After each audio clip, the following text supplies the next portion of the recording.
Hello aspirants, welcome to practice mock.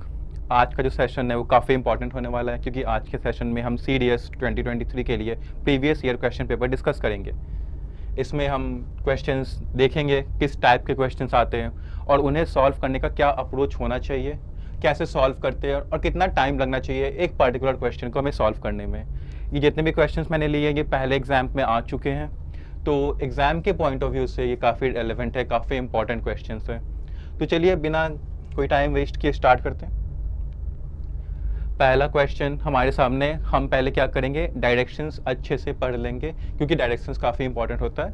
वो हमें बताता है कि क्वेश्चन हमसे क्या डिमांड कर रहा है। तो डायरेक्शन क्या है कि each of the following sentences has words underlined. Read the sentence carefully and find which word class the underlined word or words belongs or belong to। मतलब कि एक सेंटेंस दिया हुआ है, इसमें एक वर्ड है जो अंडरलाइंड है, हाईलाइटेड है, जो भी आप कह दें। हमें बताना है कि किस वर्ड क्लास को ये जो हाईलाइटेड वर्ड है ये बिलोंग करता है। वर्ड क्लास मतलब किस पार्ट ऑफ स्पीच को ये बिलोंग करता है। लाइक जो हाईलाइटेड वर्ड है वो नाउन है, प्रोनाउन है, एडजेक्टिव है, एडवर्ब है, क्या है, हमें ये बताना है। तो जो पहला सेंटेंस है वो है आई लाइक दैट बॉय। इसमें जो हाईलाइटेड वर्ड है वो है दैट। ठीक है, हमें बताना है कि दैट का पार्ट ऑफ स्पीच क्या है, दैट किस वर्ड क्लास को बिलोंग करता है, नाउन, डेमोन्स्ट्रेटिव प्रोनाउन, पार्टिसिपल या कंजंक्शन। तो आई लाइक दैट बॉय, ये जो डैट वर्ड है ये बॉय की तरफ क्या कर रहा है, इंडिकेट कर रहा है, इशारा कर रहा है, बता रहा है कि वो बॉय एग्जिस्ट करता है, वहाँ पे है। तो वैसा कोई वर्ड जो किसी चीज़ को इंडिकेट करे, उसकी आइडेंटिटी को आइडेंटिफाई करे, डेमोन्स्ट्रेट करे, उसे हम डेमोन्स्ट्रेटिव प्रोनाउन कहते हैं। तो हमारा करेक्ट आंसर क्या होगा इसमें, डेमोन्स्ट्रेटिव प्रोनाउन। क्योंकि नाउन तो है नहीं, इस सेंटेंस में नाउन क्या है, बॉय है, ये नाउन है। नाउन क्या होता है, पर्सन, प्लेस, एनिमल और थिंग। पार्टिसिपल क्या होता है, ये वर्ब की फॉर्म होती है। आप कह सकते हैं कि ये आईएनजी फॉर्म हो सकती है वर्ब की, ईडी फॉर्म हो सकती है। आईएनजी प्रेजेंट पार्टिसिपल होता है, ईडी पास्ट पार्टिसिपल होता है। तो इनके भी काफ़ी फंक्शंस होते हैं, ये पार्टिसिपल क्लॉजेस बनाते हैं, एडजेक्टिव का रोल प्ले करते हैं। यहाँ पे कोई पार्टिसिपल है नहीं, कंजंक्शन ज्वाइनिंग वर्ड्स होते हैं, ये दो क्लॉज को कनेक्ट करते हैं। आई यहाँ पे सब्जेक्ट है, ये एक प्रोनाउन है। लाइक यहाँ पे वर्ब है, ठीक है, स्टेटिव वर्ब है। ये आई का स्टेट बता रहा है, उसकी क्वालिटी बता रहा है कि हाँ वो जो स्पीकर है, जो आई है, वो उस बॉय को पसंद करता है। दैट इंडिकेट कर रहा है कि वो बॉय कौन है। तो जो इंडिकेट करता है, जो डेमोन्स्ट्रेट करता है, उसे हम डेमोन्स्ट्रेटिव प्रोनाउन कहते हैं, क्योंकि दैट एक प्रोनाउन ही है, कंजंक्शन की तरह वर्क करता है, बट यहाँ पे ये प्रोनाउन का रोल कर रहा है। तो our correct answer for this is B. Second question, without health there is no happiness। अब ये क्वेश्चन तो काफ़ी इजी है and most of the aspirants इसका करेक्ट आंसर मार्क कर लेंगे। क्या लिखा है, without health there is no happiness. Happiness ये वर्ड किस पार्ट ऑफ स्पीच को जो यहाँ पे दिया हुआ है उसको बिलोंग करता है, नाउन, प्रोनाउन, एडजेक्टिव, एडवर्ब। पता है नाउन है, कैसा नाउन है, हैप्पीनेस एब्स्ट्रैक्ट नाउन है। अब हमें पता कैसे चला कि नाउन है, इससे पहले नो लगा हुआ है, डिटरमाइनर। जो डिटरमाइनर होते हैं वो हमेशा नाउन को ही मॉडिफाई करते हैं। और यहाँ पे क्या है, without health there is no happiness. Is यहाँ पे क्या है, लिंकिंग वर्ब है, ये इसको कनेक्ट कर रहा है। तो हैप्पीनेस क्या होगा हमारा, नाउन, प्रोनाउन नहीं है, एडजेक्टिव नहीं है, एडवर्ब नहीं है, तो हमारा आंसर इसमें होगा noun. You have no sense. अब देखिए पिछले ही सेंटेंस में हमने इससे रिलेटेड एक कॉन्सेप्ट पढ़ा था, वही कॉन्सेप्ट आपको यहाँ पे अप्लाई करना है और आपको आंसर आपका इस क्वेश्चन का मिल जाएगा। यू हैव नो सेंस क्या है, नाउन है, डिटरमाइनर है, एडवर्ब है या प्रेपोजिशन है। तो हम देख रहे हैं कि यहाँ पे ये जो नो वर्ड है, ये सेंस, एक नाउन है, इससे पहले आया है। और नाउन से जो पहले वर्ड्स, डायरेक्ट जो वर्ड्स होते हैं वो क्या करते हैं, वो नाउन के बारे में इंफॉर्मेशन देते हैं, उन्हें आइडेंटिफाई करते हैं, उनकी क्वांटिटी बताते हैं, क्वालिटी बताते हैं। तो या तो ये नो एडजेक्टिव होगा या डिटरमाइनर होगा। अब यहाँ पे एडजेक्टिव नहीं दिया हुआ है, यहाँ पे दिया है डिटरमाइनर, तो डिटरमाइनर हमारा सही आंसर है। अब ये भी जान लेते हैं कि एडजेक्टिव और डिटरमाइनर में डिफरेंस क्या होता है। तो डिटरमाइनर क्या करते हैं, वो नाउन्स को आइडेंटिफाई करते हैं, मोस्टली वो नाउन्स की क्वांटिटी बताते हैं, पोजीशन बताते हैं या फिर उसे डेमोन्स्ट्रेट करते हैं, उसकी पोजीशन बताते हैं। जैसे यहाँ पे एक नो है, उसी तरह सम हो गया, ये क्या बता रहा है, क्वांटिटी बता रहा है, ठीक है। उसके बाद माई हुआ, हर हुआ, हिज, ये क्या है, ये भी डिटरमाइनर्स ही है, ये पोजीशन बता रहे हैं, बिलोंगिंग का सेंस दे रहे हैं। उसी तरह से दिस, दैट, ये क्या करते हैं, ये डेमोन्स्ट्रेट करते हैं, बताते हैं कि हाँ वो चीज़, ये वो वहाँ पे है। तो ये जो पूरा वर्ड ग्रुप है, इसको हम क्या कहते हैं, डिटरमाइनर्स, ठीक है। एडजेक्टिव्स क्या करते हैं, वो एक क्वालिटी बताते हैं, जैसे कलर बताएंगे या उसकी कोई फीचर बताएंगे, like if it is hot, cold, उसका क्वालिटी क्या है, ब्रेव है या हीरोइक है वो, या न्यू है, ओल्ड है। तो वैसे वर्ड्स जो क्वालिटी बताए उन्हें हम कहते हैं एडजेक्टिव्स। वैसे वर्ड्स जो पॉइंट आउट करे या जो क्वांटिटी बताए, पोजीशन बताए, वो होते हैं डिटरमाइनर्स। तो यहाँ पे क्या बता रहे हैं, यू हैव नो सेंस, मतलब सेंस नहीं है। तो यहाँ पे इट इज एक लैक को बता रहा है कि क्वांटिटी है जो लैकिंग है, तो क्वांटिटी का ही सेंस यहाँ पे दे रहा है, तो हम यहाँ पे कहेंगे इसको कि एक डिटरमाइनर है। Next question, none of these cars is in use, ठीक है। None of these cars is in use, क्या है ये, रिफ्लेक्सिव प्रोनाउन है, डेमोन्स्ट्रेटिव प्रोनाउन है, डिस्ट्रीब्यूटिव प्रोनाउन है, इंडेफिनिट प्रोनाउन है। तो ये क्वेश्चन देख के तो हमें पता है कि प्रोनाउन ही है, हमें प्रोनाउन का टाइप बताना है कि ये नन जो है ये किस टाइप को बिलोंग करता है। तो चलिए देखते हैं।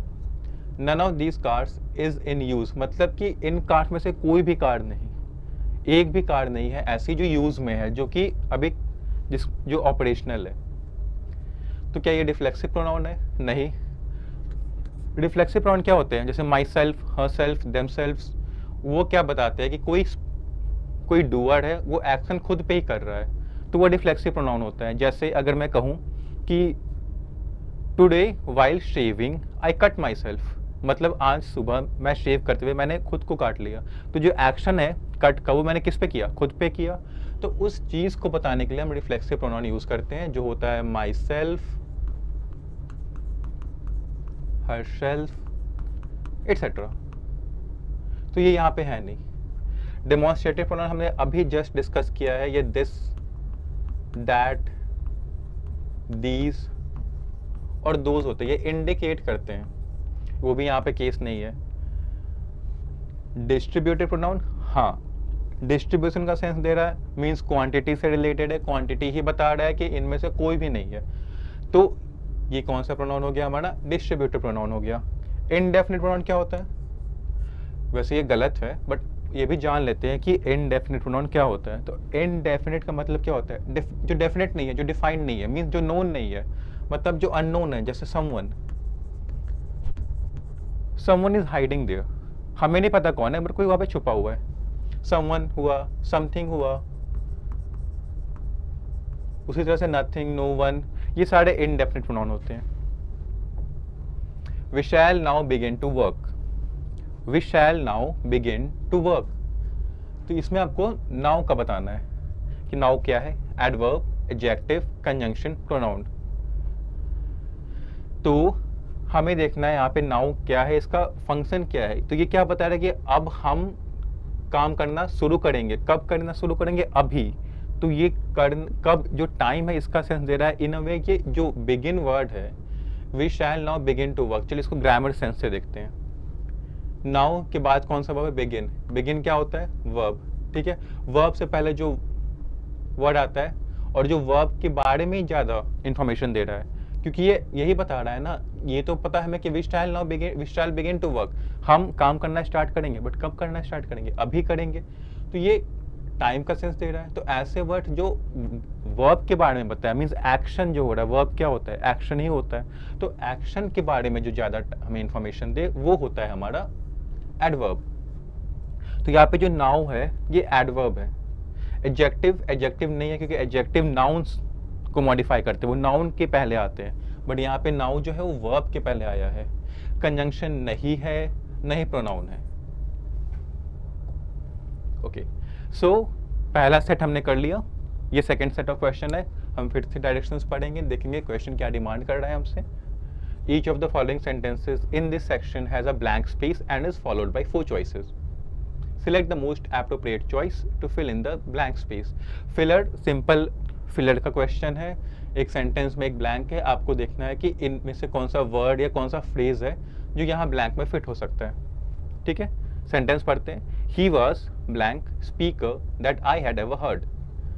He was that speaker that I had ever heard.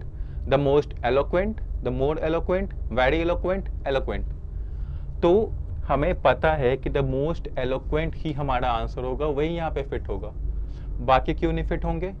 तो B जो है the more eloquent, यहाँ ये जो more वर्ड है ये क्या है? कंपैरेटिव डिग्री का एडजेक्टिव है और ये हमेशा कंपैरिजन में यूज होता है, बट हम देख रहे हैं यहाँ पे कोई कंपैरिजन नहीं हो रहा है, वो बस एक फैक्ट बता रहा है कि ये सबसे एलोक्वेंट स्पीकर है जो जिससे वो आज तक मिला है। दूसरा, द नहीं आता है मोड के आगे, हम कंपैरेटिव डिग्री में द नहीं लगाते, सुपरलेटिव्स में द लगाते हैं, तो ये गलत हुआ।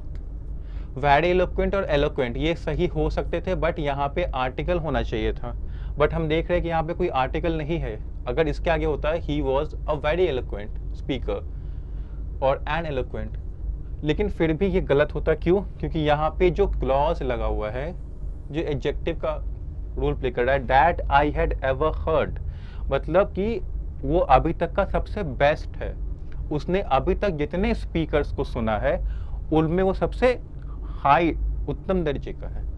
तो हमें पता है कि यहाँ पे सबसे हाईएस्ट डिग्री की बात हो रही है, इसीलिए इस सेंस से भी द मोस्ट एलोक्वेंट ही यहाँ पे सही होगा। वैसे अगर आप जल्दी में करें, एक मिनट,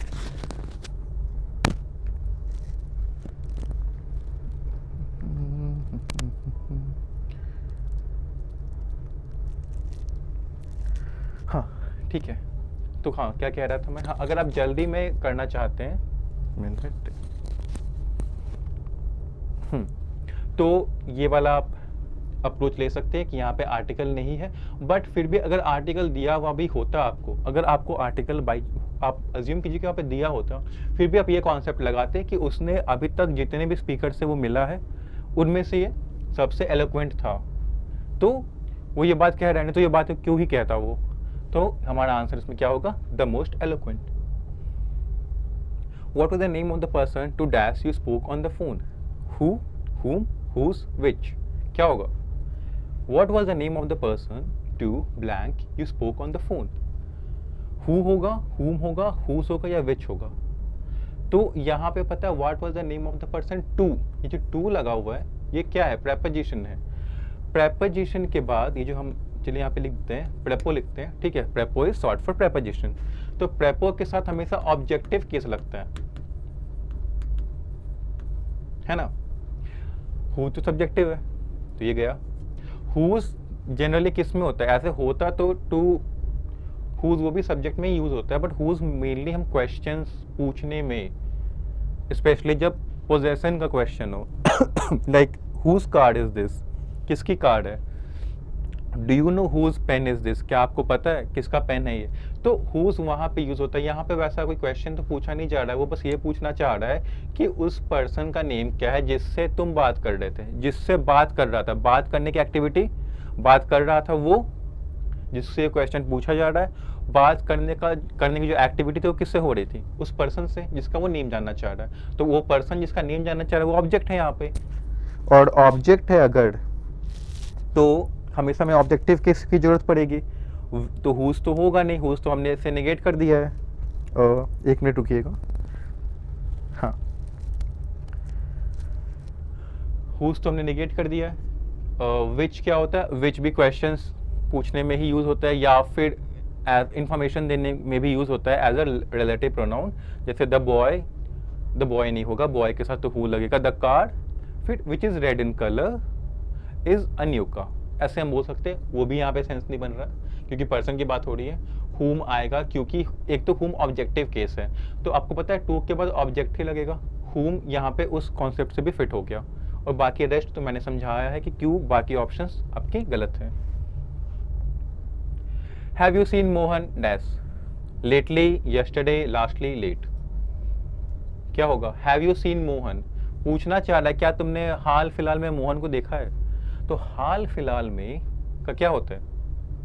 लेटली होता है। Have you seen Mohan lately, इसका मीन्स क्या है कि रिसेंटली, क्या तुमने रिसेंटली मोहन को देखा है?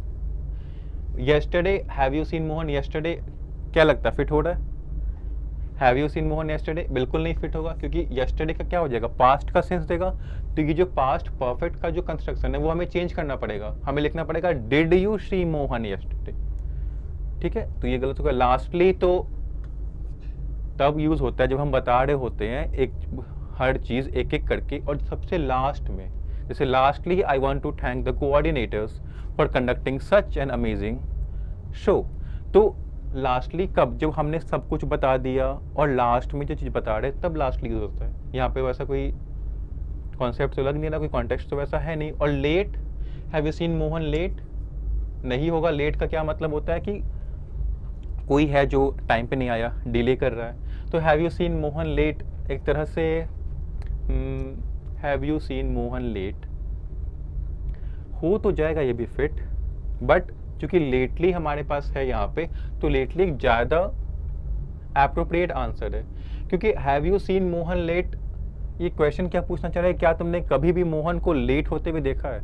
तो हमें वहाँ पे एक एवर वर्ड का भी यूज़ होना चाहिए, जो मुझे लग रहा है कि अभी ज़रूरी होगा कि have you ever seen Mohan late, तो ज़्यादा सेंस बनता। बट वहाँ पे ये नहीं है, तो हम लेट और लेटली में से लेटली को ही चूज़ करेंगे, क्योंकि ये ज़्यादा फिट हो रहा है। यहाँ पे have you seen Mohan lately fit हो रहा है, तो हम इसको ही आंसर मानेंगे अपना। Okay, I am playing tennis tomorrow unless it rains, it doesn't rain, it rained, it may rain. क्या होगा? ये काफ़ी इंपॉर्टेंट क्वेश्चन है, इसमें बहुत ही एक इम्पॉर्टेंट ग्रामर कॉन्सेप्ट छुपा हुआ है। तो जो स्टूडेंट्स ये ग्रामर कॉन्सेप्ट जानते हैं वही क्वेश्चन आराम से सॉल्व कर लेंगे। रेस्ट जिन्हें नहीं पता है वो एक्सप्लेनेशन देखेंगे और सीख लेंगे। तो क्या कहना चाह रहा है कि आई am playing tennis tomorrow unless, unless जो वर्ड है क्या करता है, एक कंडीशन बताता है। मतलब कि कोई चीज़ होगी, अनलेस का मतलब क्या होता है, अगर वो चीज़ ना हो तो। इफ नॉट या एक्सेप्ट भी इस, ये तो पूरा हौच-पौच हो गया। हाँ, पूरा ही मिटा देता हूँ। अनलेस क्या लिखा था मैंने, अनलेस है, ये क्या बताता है, कंडीशन, कंडीशन बताता है, कंडीशन। और ये इसका यूज किस सेंस में होता है, इसका मतलब होता है या तो इफ नॉट, या फिर आप कह सकते हैं एक्सेप्ट, मतलब कि ये अगर नहीं होता है तो ये होगा। आई एम प्लेइंग टेनिस टुमारो, मैं कल टेनिस खेलूंगा, मेरा प्लान है कल टेनिस खेलने का, मैंने प्लान बना लिया है टेनिस खेलने का कल। अनलेस, अगर ये ना होता है, क्या नहीं होता है, it rains, it doesn't rain, it rained, it may rain. तो पता तो चल रहा है कॉन्सेप्ट से कि अगर बारिश नहीं होती है तो वो प्लान जो उसने बनाया है टेनिस खेलने का वो उसका सक्सेसफुल हो जाएगा, वो टेनिस खेलेगा। तो हमें लेकिन वो कॉन्सेप्ट, वो जो कन्वे कर दे, वो कॉन्टेक्स्ट, वो हमें यूज़ करना है, वो फ्रेज। तो it rains, it doesn't rain, it rained, it may rain. तो हमेशा याद रखिए अनलेस के साथ हम नेगेटिव कभी यूज़ नहीं करते, हमेशा पॉजिटिव यूज़ करते हैं, नेगेटिव यूज़ नहीं करते हैं, क्योंकि अनलेस खुद में ही एक नेगेटिव वर्ड है। तो नेगेटिव के बाद नेगेटिव, नेगेटिव नेगेटिव पॉजिटिव बन जाएगा। बट यहाँ पे हमें नेगेटिव का सेंस देना है, बारिश के ना होने का सेंस देना है। और आपको ये चीज़ हमेशा याद रखना है, अनलेस के बाद हमेशा पॉजिटिव ही आता है। तो इट डजंट रेन तो होगा नहीं। अब इट रेन्स होगा, इट रेन होगा, या इट मे रेन होगा। तो अगर आप इस पे ध्यान दें, आई एम प्लेइंग टेनिस टुमारो, ये दे तो रहा है फ्यूचर सेंस, पर लिखा किस टेंस में है, प्रेजेंट में लिखा है। प्रेजेंट कॉन्टिन्यूअस है, पर चलिए प्रेजेंट ही मान के चलते हैं। हाँ, प्रेजेंट कॉन्टिन्यूअस है। तो हमेशा याद रखिए अगर कोई सेंटेंस जो फ्यूचर का सेंस दे रहा है और प्रेजेंट वर्ब, या तो प्रेजेंट कोई मॉडल वर्ब यूज कर रहा है जैसे विल, शैल, कैन, या प्रेजेंट का सेंस प्रेजेंट के कंस्ट्रक्शन में लिखा, मे बी प्रेजेंट कॉन्टिन्यूअस में लिखा हो, मे बी प्रेजेंट कॉन्टिन्यूअस में ही लिखा होगा, क्योंकि प्रेजेंट कॉन्टिन्यूअस का ही यूज़ होता है फ्यूचर बताने के लिए। ऐसे प्रेजेंट टेंस का भी यूज़ होता है, पर प्रेजेंट कॉन्टिन्यूअस यहाँ पे दिया है तो हम उसको ही लेंगे। तो present continuous future sense they रहा है, प्रेजेंट है, तो उसके बाद अनलेस जो भी कंडीशनल है, अनलेस हो, इफ हो, प्रोवाइडेड हो, उसके बाद हमेशा प्रेजेंट टेंस वाला ही लिखना है। तो इट रेन्ड और इट मे रेन नहीं होगा, अनलेस इट रेन्स, मे भी नहीं आता है, सीधे सिंपल प्रेजेंट आता है, बिना किसी इसके, बिना किसी मॉडल के, बिना कोई और टेंस के। तो I am playing tennis tomorrow unless it rains होगा। मैं एक बार फिर से समझा देता हूँ। अनलेस एक कंडीशनल वर्ड है, इसका मतलब होता है इफ़ नॉट या एक्सेप्ट, इसके बाद हमेशा पॉजिटिव फ्रेज ही आता है, तो ये हमने गलत किया। ठीक है, उसके बाद हमने देखा पहला जो क्लॉज था ये प्रेजेंट कॉन्टिन्यूस में लिखा था, मतलब प्रेजेंट टेंस का यूज़ कर रहा था। तो कोई भी क्लॉज अगर हमारे पास कोई कंडीशन दिया हुआ है, कंडीशनल वर्ड है, कंडीशनल वर्ड के लेफ्ट में जो क्लॉज हो, ये राइट में भी हो सकता है किस किस सेंस में, बट यहाँ पे जो क्लॉज हो, क्योंकि यहाँ पे ये दिया है, अगर वो प्रेजेंट में हो तो जो कंडीशनल सेंटेंस है उसके बाद का जो सेंटेंस होता है, जो कंडीशन बता रहा होता है, वो सिंपल प्रेजेंट में ही होता है। तो अनलेस इट रेन्स होगा, इट रेन गलत हो गया, पास्ट में था, और it may rain, unless it may rain नहीं, ये नहीं होगा, मॉडल वाला कंस्ट्रक्शन हम यूज़ नहीं करते, या कॉन्टेक्स्ट में भी फिट नहीं हो रहा। तो करेक्ट आंसर क्या है? इट रेन्स है। हाँ, the dash of the card is unknown, ये बताइए, मेकअप होगा, मेकिंग होगा, मेड अप होगा, मेक होगा? The dash of the card is unknown. तो हमें पता है कि ये तो इतना तो पता होगा कि द लगा हुआ है, अगर आर्टिकल लगा है तो यहाँ पे नाउन ही आएगा, नाउन आएगा तो मेकअप तो फ्रेजल वर्ब है, मेडअप, मेडअप क्या है? एडजेक्टिव है। मेकअप का क्या मतलब होता है? किसी चीज़ को कंप्लीट करना, या किसी चीज़ को एक तरह से क्या कहते हैं उससे, जैसे आपने कुछ ना किया उसके बदले कुछ करना, जैसे I will makeup for the time, compensate करना, हाँ कंपेंसेट करना, उसको कहते हैं मेकअप। मेडअप क्या होता है? बनाया हुआ, इन्वेंटेड, जो ट्रू ना हो, फॉल्स हो, वो मेडअप होता है। तो एक फ्रेजल वर्ब है, एक एडजेक्टिव है, तो ये दोनों इनकरेक्ट हो गए। बचा क्या हमारे पास? मेकिंग या मेक। अब हमें देखना है मेकिंग सही है या मेक सही है। तो the make of the card is unknown, make होगा, मेक का मतलब क्या होता है? मैन्युफैक्चरर, या किस टाइप की कार्ड है, तो वो मैन्युफैक्चरर या जिस टाइप की कार्ड है वो किसी को पता नहीं है। मेकिंग तो प्रोसेस को कहते हैं, किसी चीज़ को बनाने की प्रोसेस को, तो कार्ड के बनाने की प्रोसेस अननोन है, नहीं, ये कोई सेंस नहीं दे रहा। मेक अननोन ज़्यादा सेंस दे रहा है कि जो मैन्युफैक्चरर है या जो टाइप है, जिससे ये कार्ड बिलोंग करती है, वो अननोन। तो हमारा आंसर क्या होगा? Make. Okay, idioms based question आ गए। Given below are some idioms और phrases followed by 4 alternative meanings to each. Choose the response A, B, C or D which is the most appropriate meaning and mark your response on the answer sheet accordingly. ठीक है? Have an axe to grind, क्या मतलब होता है इसका? To have a selfish aim or motive, a thing that causes problems, an essential equipment for work, or to behave arrogantly. तो पता है have an axe to grind का मतलब क्या होता है? एक सेल्फिश एम होना किसी चीज़ में, आपका एक सेल्फिश मोटिव होना जो आप पूरा करना चाहते हैं। इससे हमारा ये वाला आंसर सही हो गया, बाकी रेस्ट गलत है। Bite the bullet, bite the bullet क्या होता है इसका मतलब? To be angry and unhappy, to start doing something in a very keen way, to accept something unpleasant and difficult, to try to do more than you are able to do. तो bite the bullet का मतलब होता है कोई unpleasant चीज़ जो आपको करनी पड़ रही है, जो या आपने डिसाइड किया है कि ये आप करेंगे। तो to start doing to accept something unpleasant and difficult is our correct answer. Rest meanings गलत है। लाफिंग स्टॉक क्या होता है? लाफिंग स्टॉक का मतलब someone who does something very stupid and is made fun of, बिल्कुल यही आंसर भी है हमारा। टू अवॉइड कॉन्फ्लिक्ट नहीं, to laugh at someone secretly नहीं। लाफिंग स्टॉक का मतलब क्या होता है कि किसी ने कोई बहुत स्टूपिड है या बहुत कोई स्टूपिड उसने काम किया तो सब लोग उस पर हंसने लगे या उसका मजाक बना रहे, तो हम क्या कहेंगे उसे कि ये पर्सन एक लाफिंग स्टॉक बन गया है। तो someone who does something very stupid and is made fun of, वो हमारा आंसर होगा लाफिंग स्टॉक का। To laugh at someone secretly मतलब छुप छुप के हंसने किस पे नहीं। A jovial and respected person, एक बहुत खुश और ऐसा इंसान जिसको बहुत रिस्पेक्ट मिला हुआ, नहीं बिल्कुल नहीं। और कॉन्फ्लिक्ट अवॉइड करने की तो बात ही नहीं हो रही है यहाँ पे, तो सारा गलत है, फर्स्ट हमारा सही है। Pay over the odds, pay over the odds का मतलब क्या होता है? To get dividends for investment, to work hard to make payments, to treat someone in the bad way, और to pay more for something that it is worth. तो pay over the odds का मतलब होता है to pay मोर, किसी चीज़ की जितनी worth है या जितनी वैल्यू है उससे ज़्यादा आपने पे कर दिया, तो वो होता है पे ओवर द ऑड्स। मैं अभी फंबल ही हो गया था अभी। हाँ, तो पे ओवर द ऑड्स का हमारा मीनिंग क्या होगा? To pay more for something that it is worth. Play to the gallery, play to the gallery, जिसकी मीनिंग क्या है?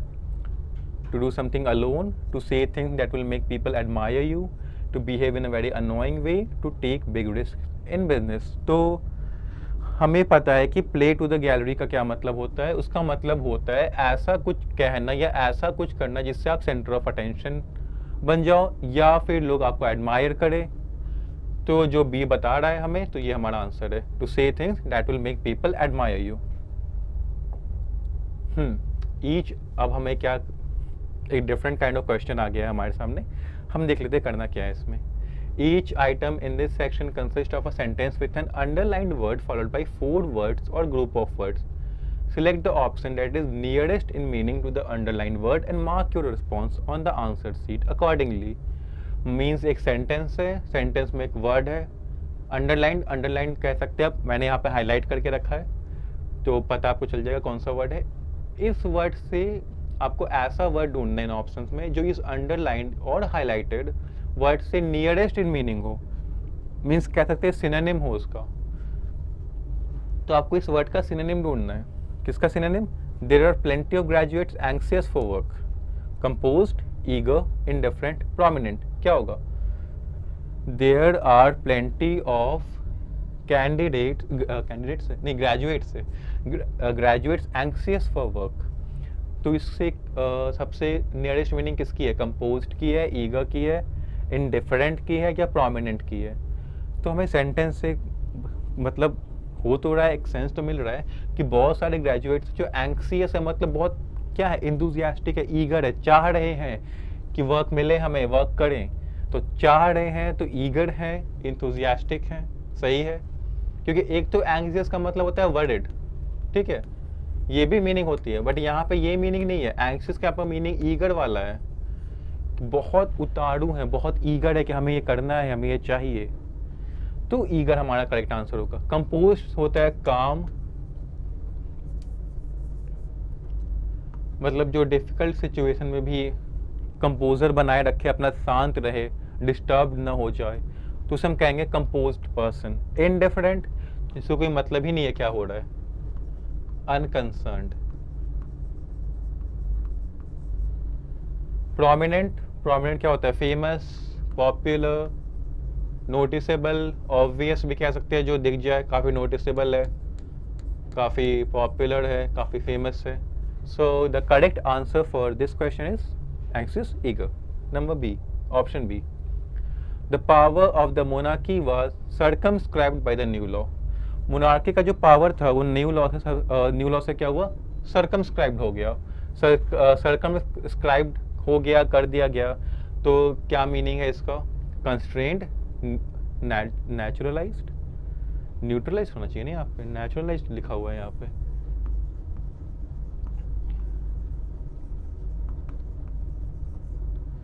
सर्कमवेंटेड, नोटिफाइड, ठीक है। ये जो बी ऑप्शन है ये न्यूट्रलाइज्ड है। मैं और अच्छे से लिख देता हूँ, मैंने भी हौच पौच करके ही लिखा है।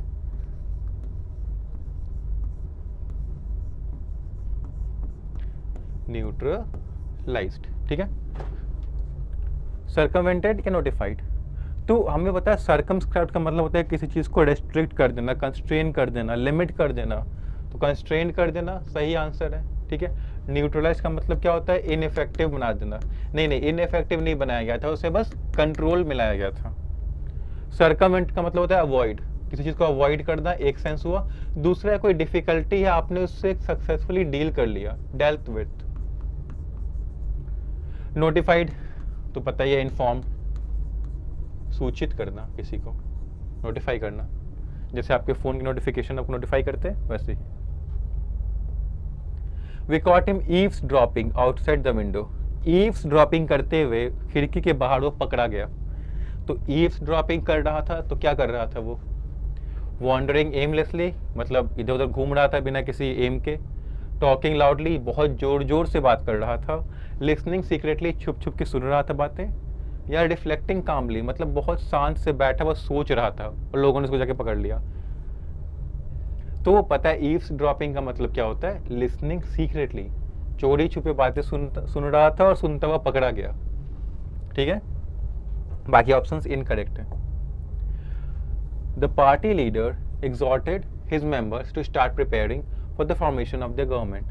पार्टी लीडर ने अपने मेंबर्स को एग्जॉर्ट किया क्या करने के लिए कि गवर्नमेंट बनाने के लिए की जो प्रक्रिया है, जो प्रोसेस है, जो फॉर्मेशन है, उसको स्टार्ट करें। तो एग्जॉर्टेड का मतलब क्या होता है? किसी को स्ट्रांगली इनकरेज करना, अर्ज करना कि करो, ये काम करो। तो अर्ज सही आंसर है। एक्सपेक्टेड तो नहीं, एक्सपेक्ट करना मतलब कि फ्यूचर में कुछ होगा उसके बारे में सोच रहे कि हाँ ऐसा होना चाहिए, या उम्मीद लगाए बैठे हैं कि हाँ ऐसा होगा, तो वो तो गलत है। फैसिलिटेटेड, फैसिलिटेट करना मतलब किसी चीज़ को ईजी बनाना या पॉसिबल बनाना। जैसे कोई machine, this machine facilitates this work, तो ये जो मशीन है ये इस वर्क को ईजी बनाती है, पॉसिबल बनाती है। डिस्करेज करना मतलब इसी का उल्टा, किसी को कोई काम करने से रोकना, कुछ कह के या फिर कुछ होने से रोकना, तो वो डिस्करेज हुआ। तो हमारा आंसर होगा urged. The local people are hospitable to strangers. Local people है वो हॉस्पिटेबल है स्ट्रेंजर्स से, तो इसका आंसर क्या होगा? Surely, distant, Frosty, cordial.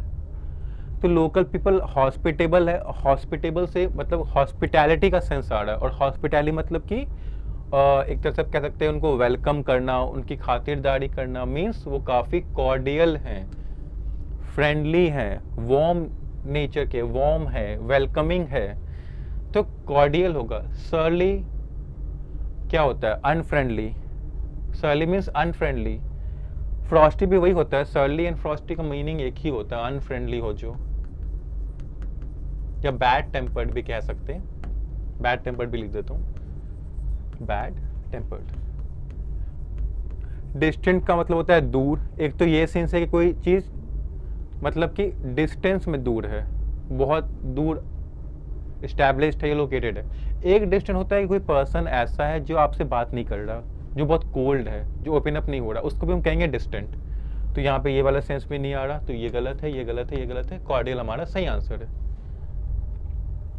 तो this was our last question for this session. I hope कि आपको ये सेशन काफ़ी अच्छा लगा होगा, काफ़ी इन्फॉर्मेटिव लगा होगा। कमेंट में ज़रूर बताइएगा कैसा लगा आपको, और वीडियो को लाइक कर दीजिएगा, शेयर कर दीजिएगा।